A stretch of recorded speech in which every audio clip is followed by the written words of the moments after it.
Buenas tardes, mi nombre es Gabriel Mota y mi equipo está conformado por los maestrantes Gabriela Cedeño, Andreina Tapia, Sara Sánchez y Alejandro Guedes. Y hoy les vamos a hablar sobre la gerencia del financiamiento a largo plazo y la evaluación de inversiones de capital.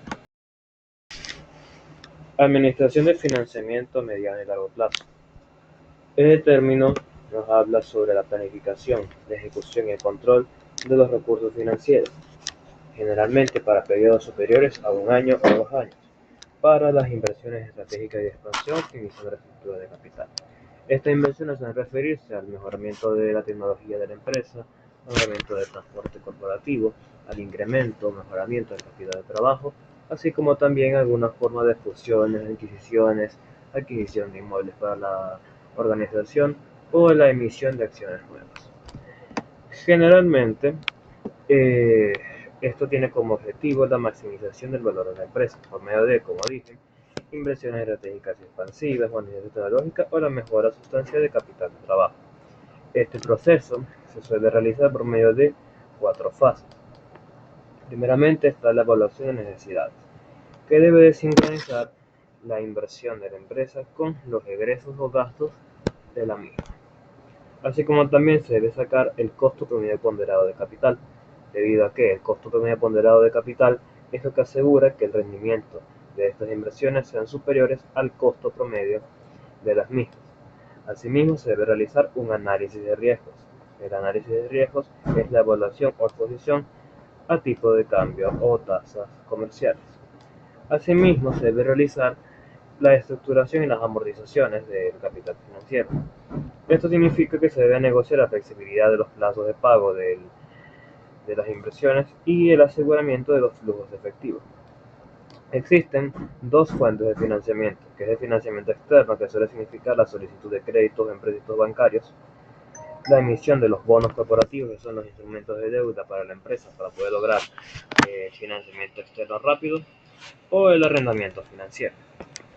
También están las opciones de financiamiento interno, que es la emisión de acciones, que es la venta de porcentajes de participación en la empresa, pero sin deuda líquida a diferencia de los bonos corporativos, y la retención de utilidades, que es la reinversión de las ganancias. Cuando hablamos del riesgo, la rentabilidad y el costo de oportunidad, nos referimos a la planificación y la evaluación de decisiones bajo incertidumbre para la maximización del valor de la empresa. Esto suele componerse de 4 aspectos fundamentales, que es el riesgo de inversión, que implica evaluar el nivel de riesgo, implica la evaluación de mercado, que es considerar las condiciones de mercado donde operan, que es la evaluación del costo de oportunidad, que es el valorar la mejor alternativa no seleccionada, y la evaluación de la interdependencia, que consiste en la relación directa entre riesgo y rentabilidad. Para poder determinar la rentabilidad requerida, se debe hacer una composición de costos. Para lograr esto, se realiza un cálculo de tasa libre de riesgo, que es el cálculo de la volatilidad más baja posible, y el cálculo de la prima por riesgo. La prima por riesgo significa el cálculo del mayor rendimiento por mayor riesgo. Asimismo, también se debe calcular el costo de oportunidad del capital. También se hace un proceso de evaluación de inversiones. Para evaluar inversiones, primeramente se debe de identificar la rentabilidad objetiva, es decir, se debe de determinar cuánto es el retorno de inversión mínimo aceptable para los accionistas. Asimismo, se deben evaluar los factores de riesgo. En este caso se deben medir las variables aleatorias y se debe de medir el grado de incertidumbre. Se debe realizar también el análisis comparativo de oportunidades. Eso significa hacer la selección y lograr el mejor uso posible de los recursos con los que se cuenta.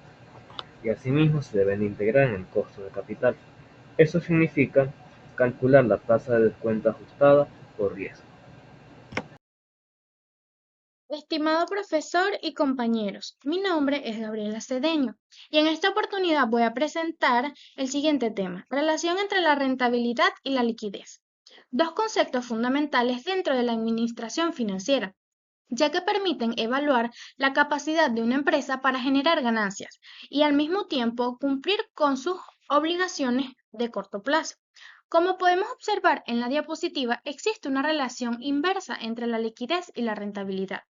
Esto significa, en términos generales, que cuando una empresa mantiene mayor cantidad de recursos líquidos como efectivo o cuentas por cobrar, disminuye la rentabilidad esperada, porque esos recursos generan bajos rendimientos. En cambio, cuando la empresa destina parte de sus recursos o inversiones a largo plazo, reduce su liquidez, pero aumenta la posibilidad de obtener mayores beneficios económicos. En el gráfico ubicado a la izquierda se representa esta relación. En el eje horizontal encontramos la liquidez y en el eje vertical la rentabilidad esperada. La curva descendente muestra que a medida que aumenta la liquidez, la rentabilidad disminuye, mientras que cuando la liquidez es menor, la rentabilidad potencial aumenta debido al mayor riesgo asumido. ¿Por qué ocurre esto? Porque los activos más líquidos, como el efectivo, las cuentas por cobrar o las inversiones de muy corto plazo, son más seguras y están disponibles de inmediato para cumplir con las obligaciones de la empresa. Sin embargo, precisamente por el bajo nivel de riesgo, ofrecen una rentabilidad reducida. Por el contrario, los activos menos líquidos, como la adquisición de maquinaria, edificios, requieren inmovilizar recursos durante más tiempo y esto implica un mayor riesgo y menor disponibilidad inmediata de efectivo, pero también ofrecen una mayor rentabilidad potencial. La idea principal de esta diapositiva o de este tema es que ninguna empresa debe buscar únicamente alta liquidez o máxima rentabilidad. El verdadero objetivo de la administración financiera consiste en encontrar un equilibrio entre ambas, garantizando la capacidad de cumplir con las obligaciones inmediatas sin dejar de invertir en oportunidades que permitan generar valor y crecimiento sostenible a largo plazo. Estimado profesor y compañeros, mi nombre es Gabriela Cedeño y en esta oportunidad les voy a hablar sobre la relación entre la rentabilidad y el riesgo. Un principio fundamental de las finanzas que establece que existe una relación directa entre estas dos variables. En otras palabras, a mayor riesgo, mayor es la rentabilidad esperada y a menor riesgo, menor será la rentabilidad esperada. Como se observa en el gráfico de la diapositiva, el eje horizontal representa el nivel de riesgo y el eje vertical la rentabilidad esperada. La curva ascendente muestra que a medida que aumenta el riesgo asumido por el inversionista a una empresa, también aumenta la posibilidad de obtener mayores rendimientos. Sin embargo, es importante destacar que una mayor rentabilidad no está garantizada, ya que el riesgo también implica una mayor probabilidad de pérdidas. ¿Por qué ocurre esta relación? Porque los proyectos o inversiones más riesgosos presentan un mayor grado de incertidumbre sobre sus resultados futuros. Para compensar esa incertidumbre, los inversionistas exigen una rentabilidad más alta como recompensa para asumir ese riesgo adicional. La idea clave es que cada inversionista o empresa debe evaluar su tolerancia al riesgo y sus objetivos financieros antes de tomar una decisión de inversión. No todas las personas están dispuestas a asumir el mismo nivel de riesgo, por lo que en la estrategia financiera debería adaptarse a las necesidades y expectativas de cada organización o inversionista. En otro sentido, la rentabilidad y el riesgo son variables que están estrechamente relacionadas. Para alcanzar mayores beneficios es necesario asumir mayores riesgos, pero siempre mediante un análisis financiero que permita tomar decisiones responsables y, minimizar la posibilidad de pérdidas. El análisis financiero. El análisis financiero permite evaluar la situación actual y pasada de una empresa para apoyar la toma de decisiones y mejorar su desempeño futuro. Les habla para ustedes la maestrante Tapia Andreina. Existen tres tipos de análisis financiero: análisis horizontal, análisis vertical y el análisis de razones financieras.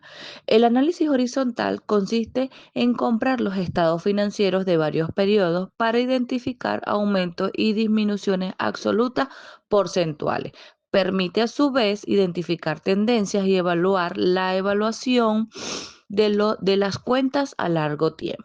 El análisis vertical es uno de los que consiste en determinar por porcentaje cuál porcentaje representa cada cuenta dentro de un total. Un estado financiero base es uno de los que sirve para evaluar la estructura y la composición de los estados financieros. El análisis de razones financieras consiste en relacionar cuentas entre sí para evaluar diferentes aspectos de la situación financiera y el desempeño de la empresa. Una idea clave es que los tres tipos de análisis se complementan para ofrecer una visión integral de la salud financiera y el desempeño empresarial. Uno de los beneficios del análisis financiero es de que detecta tendencias y cambios importantes. Evalúa la estructura financiera y la eficiencia operativa y a su vez mide el desempeño y la rentabilidad, apoyando a su vez la planificación y la toma de decisiones estratégicas. El análisis financiero, ajustes por inflación y la evaluación de resultados reales. La inflación distorsiona los costos históricos. Este análisis permite purgar los efectos de la devaluación monetaria en los balances para evaluar con precisión el rendimiento real y la salud patrimonial de las compañías. Dentro de estos ajustes tenemos tres: ajuste estructural, el efecto monetario y las razones financieras reales. El ajuste estructural, a su vez, muestra cómo el margen bruto real cae de un 40% a un 26.7% al actualizar los costos de inventario. El efecto monetario mide el impacto final sobre el poder adquisitivo de la estructura del financiamiento. Y las razones financieras reales es el que evita el reparto de ganancias inexistentes provenientes de la ilusión nominal del ejercicio. Uno de los beneficios del análisis financiero ajustado es que muestra la rentabilidad real de la inversión del capital, protege el patrimonio neto contra la descapitalización, permite planificar compras de insumos a costo real futuro y evita el pago excesivo de impuestos sobre utilidades nominales. Administración de inversiones de la capital. Es el proceso gerencial enfocado en planificar, evaluar, seleccionar y controlar las decisiones de las inversiones en activos fijos o proyectos a largo plazo de una organización o empresa. También podemos definir la importancia de las evaluaciones de los activos de la capital. Las evaluaciones de los activos de una capital es fundamental porque las decisiones sobre inversiones a largo plazo, en estos casos se pueden considerar como maquinarias, infraestructura o nuevos proyectos, suelen ser irreversibles o muy costosos para corregir y comprometer los recursos financieros de la empresa durante muchos años. Tenemos las técnicas de análisis de activos de capital, que son las herramientas cuantitativas que son mayormente utilizadas para determinar si un proyecto o activo a largo plazo será rentable y agregará valor a la empresa.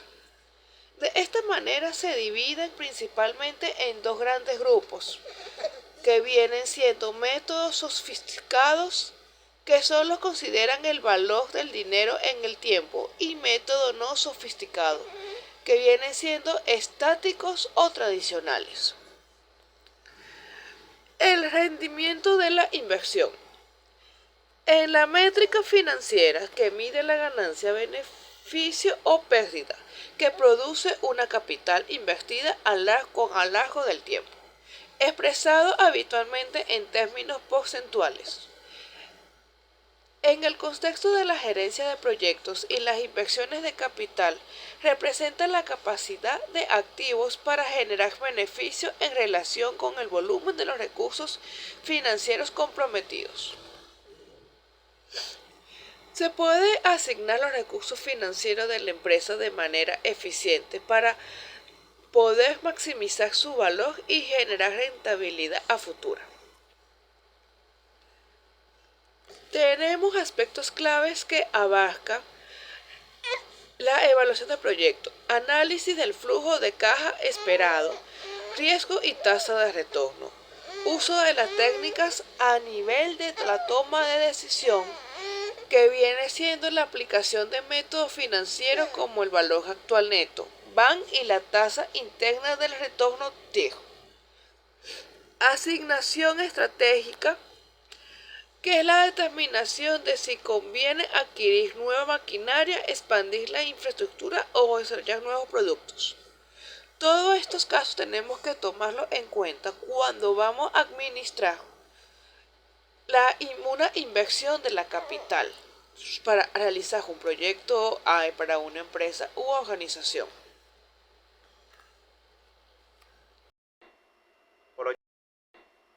Proyectos de inversión.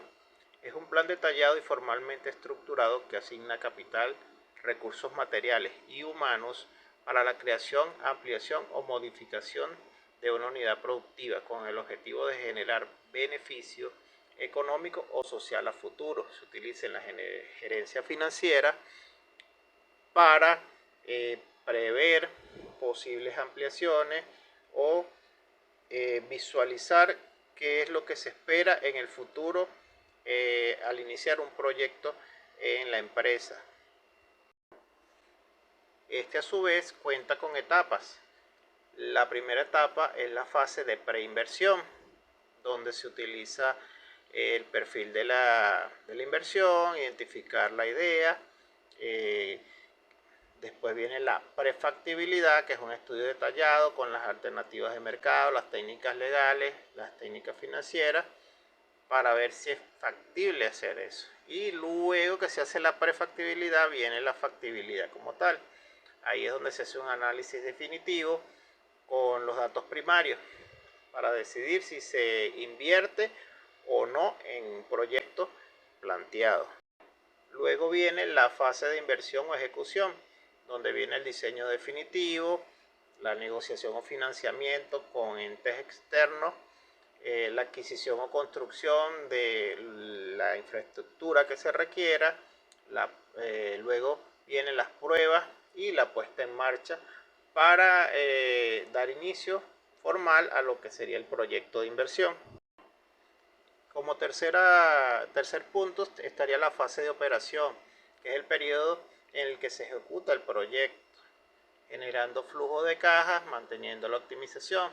Y el último punto de la fase sería la evaluación posterior, que ahí se realizarían auditorías de control y retroalimentación para ver si hubo desviaciones o si se pueden corregir detalles o defectos que van apareciendo en el transcurso de lo que es la ejecución del plan de inversión. Aspectos relevantes de la determinación del flujo de fondos. Los principales aspectos relevantes son el enfoque incremental, el tratamiento de los costos de oportunidad, efectos colaterales, necesidad de capital de trabajo neto, depreciación y efecto impositivo, ajuste por inflación y valor de desecho o salvamento. Métodos de evaluación de proyectos de inversión. Existen métodos dinámicos o sofisticados que consideran el valor del dinero en el tiempo, y los métodos estadísticos o tradicionales que ignoran el valor del dinero en el tiempo. Criterios de evaluación de activos reales financieros en proyectos de inversión. Criterio de evaluación para activos reales. Se determina la capacidad operativa y estratégica del activo para generar caja dentro del proceso productivo de la empresa. Toma en cuenta los flujos de caja operativos incrementales, la capacidad productiva y vida útil física y tecnológica, la tasa de descuento basada en el riesgo operativo, valor de desecho o reventa, y la iliquidez e irreversibilidad al ser activos difíciles de vender en un momento dado. Criterio de evaluación para activos financieros. Se basan sobre todo en el rendimiento del mercado, la liquidez y la valoración de títulos. derechos sobre flujos de efectivos y futuros, valoración mediante modelos de mercado, el modelo CAPM, Capital Asset Pricing Model, el modelo de descuento de dividendos, también conocido como Gordon-Shapiro, el valor presente de flujo de deuda para valoración de bonos, la realización de rentabilidad riesgo mercado y la alta liquidez y flexibilidad. También tenemos que tomar en cuenta las relaciones. También tenemos que tomar en cuenta la tasa interna de retorno y el valor actual neto, que contribuyen a determinar si una inversión es procedente o no. Existen vínculos matemáticos funcionales, se utilizan criterios de decisión y consistencia. También hay que tomar en cuenta la discrepancia y conflicto entre estas dos, suponiendo que la tasa de reinversión de los flujos sea perjudicial al momento de calcular el beneficio. También está la diferencia entre escala, el tamaño de duración y el tiempo. Si una inversión para generar dividendos dura un tiempo demasiado largo, también es contraproducente para los inversores. Hay inversores que buscan beneficios a corto plazo, otros buscan a medio plazo, pero por lo general es difícil de tener inversores que capten o busquen a un muy largo plazo. Esto ha sido todo. Para concluir, se puede decir que los proyectos de inversión se deben considerar de manera responsable en cuanto a la inversión de las empresas para poder garantizar que en realidad hay un beneficio económico dentro de lo que se está esperando en un momento dado. Si podemos visualizar todos los posibles pros y minimizar los contras, podríamos realizar inversiones que tengan un retorno de inversión favorable a la empresa. La idea es no invertir de una manera impulsiva, sin tener una idea general de qué es lo que vamos a obtener, en cuánto tiempo, cuáles son los factores que influyen en esa inversión. Y bueno, por lo general existen expertos en este tipo de situaciones y esto se nota en las grandes empresas que tienen grandes equipos de trabajo. Como expresó el economista venezolano Moisés Naím, la buena gerencia consiste en tomar decisiones acertadas en medio de la incertidumbre. Esta reflexión resume la esencia de la administración financiera, donde el éxito depende de equilibrar la liquidez, la rentabilidad y el riesgo para garantizar el crecimiento sostenible de las organizaciones. Muchas gracias.